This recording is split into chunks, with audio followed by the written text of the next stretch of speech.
ადგილიდან თუ შეიძლება. ვფიქრობ, რომ დადებითი მოვლენაა, რომ საპატრიარქომაც და უმრავლესობასაც ადეკვატურად შეაფასა ჩვენი კრიტიკა და ბევრი შენიშვნა რეკომენდაცია გაიზიარა,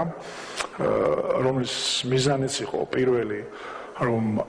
განათლების კანონი არ მოსულიყო წინააღმდეგობაში საკონსტიტუციო ფუძემდებულ პრინციპებთან და მეორე არ შელახულიყო იმ საგანმანათლებლო დაწესებულების პრესტიჟი, რომელსაც დააფუძნებდა საპატრიარქო. ეს არის მნიშვნელოვანი, იმასაც ვიტყვი, რომ მე პირადად ვისურვებდი, რომ უფრო მეტი დრო გქონოდა და უფრო წინ წავიწეოდი და დარწმუნებული ვარ ის მუშაობის ის ფორმა, რომელიც თქვა ამ დღეებში და გუშინ ჩამოყალიბდა, იყო ძალიან დადებითი და მე ვფიქრობ, რომ კიდევ უფრო წინ წავიწებდით დახვეწის მიმართულებით, მე ვისურვებდი კიდევ უფრო მეტი ვთქვათ ცვლილება შესულიყო, მაგრამ ამ ეტაპისათვის ვფიქრობ, რომ ძალიან დადებითი პროცესი, დადებითად შეიძლება შევაფასოთ პროცესი. ფრაქციის წარმომადგენელი